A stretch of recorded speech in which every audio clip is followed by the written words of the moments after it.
Shrirang Amarnath trust દ્વારા ભંડારાના આયોજનને લઈને પત્રકાર પરિષદ યોજવામાં આવી હતી। બાબા અમરનાથ યાત્રા 3 જુલાઈથી શરૂ થઈ રહી છે, જે 38 દિવસની હશે અને 9 ઓગસ્ટ રક્ષાબંધનના દિવસે સમાપ્ત થશે। ત્યારે વડોદરાથી શ્રીરંગ અમરનાથ ટ્રસ્ટ દ્વારા છેલ્લા 2 વર્ષથી સેવા આપવામાં આવી રહી છે અને આ યાત્રા ગૌરીશંકર મંદિર પહેલગાંવથી અમરનાથ યાત્રાનો પ્રારંભ થાય છે અને આ યાત્રામાં મોટી સંખ્યામાં ભક્તો આવતા હોય છે। ત્યારે આવનાર શિવ ભક્તોને શુદ્ધ અને સાત્વિક ભોજન મળી રહે તે હેતુથી સેવા આપવામાં આવી રહી છે। આ ભંડારામાં રોજ 10,000થી વધુ શિવ ભક્તો આ ભંડારાનો લાભ લે છે। આ શ્રીરંગ અમરનાથ ટ્રસ્ટ દ્વારા આવતીકાલે 22 જૂનના રોજ ટ્રકમાં અમરનાથ સેવા આપવા જનાર છે। વડોદરાની વિવિધ સંસ્થા દ્વારા અનાજ અને ફંડની સેવા આપવામાં આવે છે।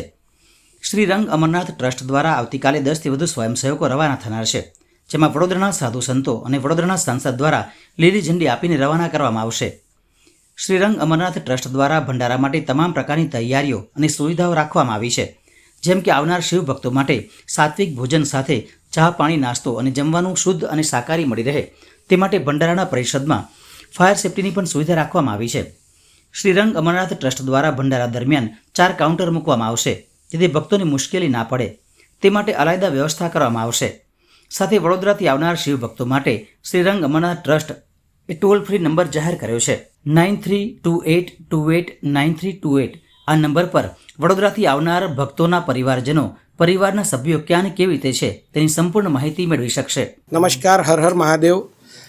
અમરનાથ યાત્રા 2025 દરમિયાન આવનાર યાત્રીઓ તથા બધા હિન્દુ લોકોને અમે આહ્વાન કરીએ છીએ કે અમરનાથ યાત્રામાં આપ વિશાળ સંખ્યામાં જોડાઓ।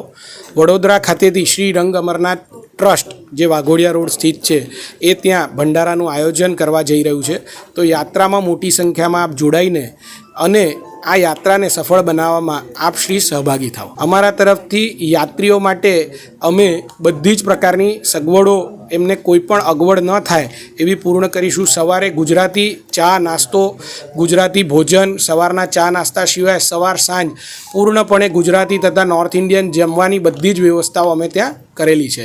એવી શક્યતા છે, ઘણા લોકો આ બધા જ અંદાજા છે કે યાત્રા ઘટશે, પણ અમને પૂર્ણપણે વિશ્વાસ છે કે યાત્રા આ વર્ષે પણ વધશે જ, ઘટવાની શક્યતાઓ બહુ જ ઓછી છે।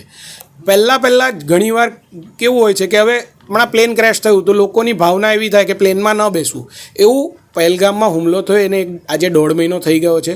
ધીરે ધીરે માનવોની, આપણા લોકોની એવી મગજમાંથી એ વસ્તુ નીકળી જશે અને હવે સરકારે પણ એના આગળ બહુ જ પગલાં લીધેલા છે। બીજું, પૂર્ણપણે સિક્યોર છે અમરનાથ યાત્રા, એટલે બધા યાત્રીઓ તથા હિન્દુ સંગઠનો, હિન્દુ લોકોને અમારું આહ્વાન છે કે મોટીમાં મોટા સંખ્યામાં આપ યાત્રામાં જોડાઓ। ત્યાંથી કોઈ સૂચન કેન્દ્ર સરકારમાંથી? કેન્દ્ર સરકાર દ્વારા કોઈ ખાસ સૂચન કરવામાં નથી આવ્યું। બધાને સેફટી અને સિક્યુરિટી માટે કન્ફર્મેશન આપવામાં આવ્યું છે કે ભાઈ તમારે સેફટી અને સિક્યુરિટી માટે કેન્દ્ર સરકાર તથા રાજ્ય સરકાર તત્પર છે અને ખડે પગે ઊભી છે।